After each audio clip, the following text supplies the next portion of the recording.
What's up, everybody? I'm going to tell you the 3 reasons why I believe in God. These are kind of personal. Well, one's really personal, and I'll talk about that first. But I really want to break down the 3 primary reasons why I believe in God. And I think a lot of people have a story similar to this. And these are things that I've grasped later on in life. Like I have had a relationship with Jesus since I was a little kid. But now at 40 years old, as I look back, I see some of the primary concrete things that I have in my life where I go, this is why I believe in God and why I'm committed to him. So, first thing is my own personal experience.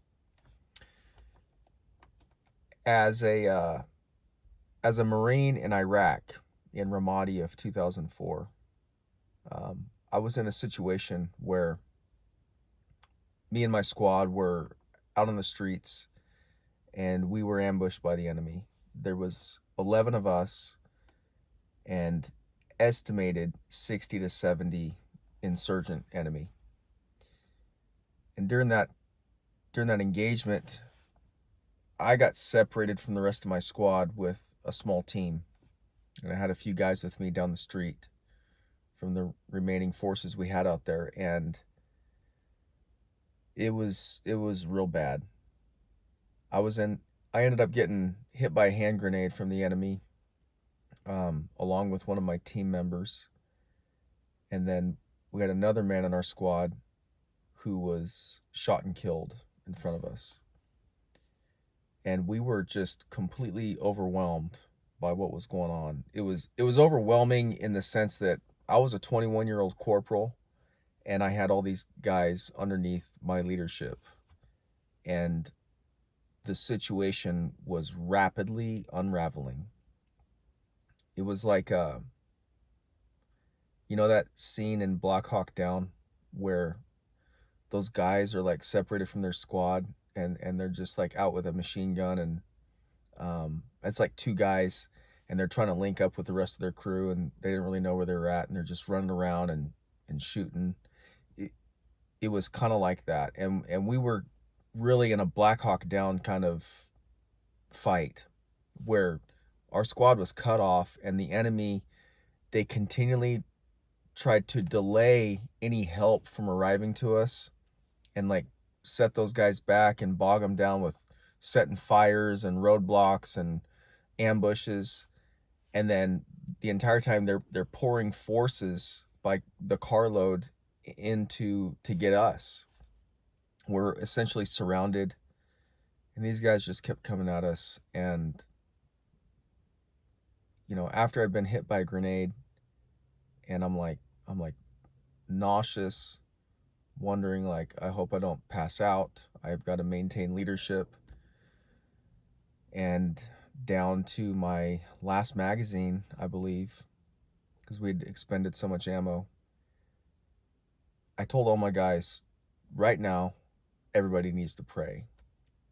And all of us were praying at the top of our lungs to God while we're engaging the enemy.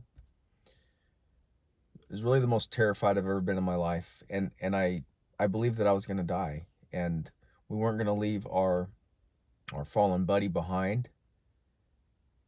And because we weren't going to leave him behind, we couldn't take him with us. I mean, it was basically just a stay and fight and die kind of situation. And after we prayed and just literally like screaming prayers to God to deliver us, he answered us. And a platoon of Marines came to our aid, and they were just shooting people the whole way to get to us. And they ended up getting us out of there. And I really see the hand of God on my life and the other lives of those men that day, because he really truly answered our prayer in a very direct manner. And that situation to me, as I've learned more and more about that whole firefight, because it was like several days of intense gunfighting. But that day and what those guys had planned for us, it was meant to kill every single one of us. And that was a direct act of God, that he got us out of there the way he did. You know, we lost a life. We lost 2 lives in my squad that day. It was a really bad day, but I just see the hand of God in that, and that to me is an evidence of God's action in my life. And I believe in God because of that. But that's not all. The other thing is, the Bible tells me about me, and it has revealed to me, the sin in my life, and how my sin is an impossible situation for me. The other religions of the world, they're all about what I can do to better myself, how I can be a better person and eventually reach paradise after I die, and then live on. And it's like eternity is in every man's heart. Every man has, I think, a belief that they will continue to live on even after they're dead, and all the other religions of the world have captured that, and they believe in it and they proclaim it. But all the other religions of the world is based on what you can do and what I can do in order to merit that life after we're dead. And they're all wrong, because they're all just what you can do. And if you really know yourself and you're honest with yourself, you'll know that while you may be a quote unquote good guy by our culture standards, you've messed up big. And the Bible tells you that. And it tells you that you're completely screwed, and that there's no way out on your own. Instead, someone else had to come and do what you could not do for yourself. And you didn't deserve what that other man did. And that's Jesus Christ, how he came and he lived the perfect life that you could never live. He died a death that you do deserve, and he didn't deserve it himself, because he was the king of all of humanity. And he gives you this free gift where, when you place your faith and trust in him, he forgives all of your sins. He gives you his righteousness. And when God the Father looks at you, he doesn't see you for the dirty, rotten scumbag that you and I are. Instead, he sees his son covering you. And it's like, it's just so honest. There's no other way. So the third thing, I look at the evidence. And I'm a retired police officer, and I know a lot about evidence. I've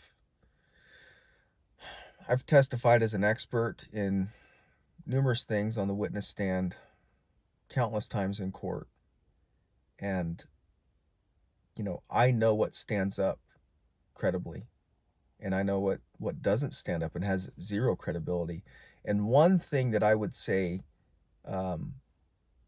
bears a credibility apart from other things that are just evidence based, like a fingerprint or a photographic evidence or video surveillance or something. One thing that stands out to me is human behavior.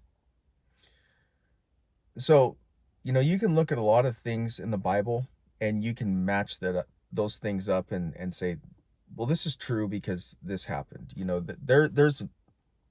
There's archaeological evidence and geological evidence for the flood that Genesis 6 talks about.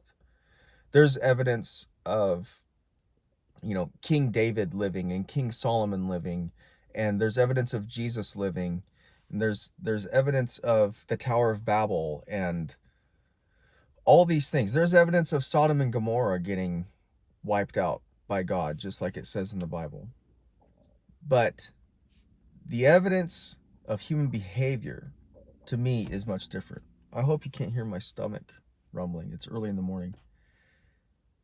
What do I mean by this? Well, the thing that stood out to me the biggest, I would say probably in the last 15 years, is how convinced the people in Jesus's day were, and how their lives were changed, and how they switched their human behavior after the resurrection of Christ. And I'm going to give you two examples of this.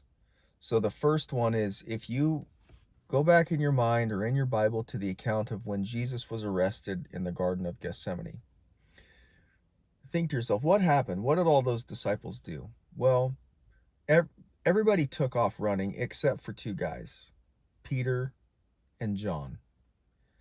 And Peter and John both separately followed Jesus into his trial in Jerusalem. And, John kind of stays a little bit incognito as John is able to then write in the Gospel of John really what Jesus went through in his trial, because John was an eyewitness to a lot of it. But the other guy, Peter, he ends up denying Christ 3 times, just as Jesus had predicted that he would. And then and why did he deny him? Because Peter was scared, and Peter didn't want to be tried alongside Jesus, and Peter didn't want to die. And you look at what happened after the next few days. After Jesus was crucified and after he resurrected, Peter and John and all the disciples had their human behavior changed drastically. So at the Garden of Gethsemane, they all ran off. Peter and John follow. Peter denies Christ 3 times. But then every single one of those guys, except for John, dies carrying the good news of Jesus and the truth of the resurrection. They went forth across the world, and they proclaimed a message that they had seen the risen Jesus Christ. As a retired police officer, when you see someone transform their behavior, it is cause to believe that something changed, that there was something that went down in these guys' lives that caused them to do that. Because how do these guys go from complete cowards that run and hide or deny that they even know Jesus to, like Peter, the guy that denied him, he gets arrested later on in life after taking the gospel up into Rome. And Peter has his wife killed in front of him. And then when they're about to crucify Peter, he stops them and says, hang on a second. Before you crucify me, I want you to turn my cross upside down and crucify me upside down, because I'm not worthy to die in the same manner that my Lord died. Why would Peter do that? He would do that because he really, really saw something, and he really, really believed something. The other big change of human behavior that I see is the Apostle Paul. He was called Saul. He went about hunting Christians down, locking them up, participating in their trial, testifying against Christians. He was on a rampage to wipe out these followers of this imposter named Jesus. He was well known. He knew the Bible, the Old Testament through and through. He probably had the whole thing memorized. And then one day, while he's on his way to Damascus, he has an encounter with who he says was the risen Jesus Christ. And he realizes that he's been persecuting the one that does actually exist, the one that was actually real, that the whole Old Testament is about. And he has a life-changing, life-altering encounter. And he completely does a 180. And instead of persecuting the churches, he becomes the one that starts the most churches. And, I forget how many, but, 14 letters or epistles in the New Testament are written by the Apostle Paul. Why would he do that? And then he ends up getting killed as a martyr for his witness of Jesus Christ. Why would he do that? Because he saw something. Because he truly believed in something. Because something happened in his life that made him go, no, this is true and this is real. Because I know that, I'm going to adjust my behavior. So when I sum it all up, the personal experience in my life, and that's just one of them. I have other things in my life that I go, God is involved in my life, and He's very active in my life. Those are some of the things that I think that you should know and examine for yourself. See you next time. Day of Battle out.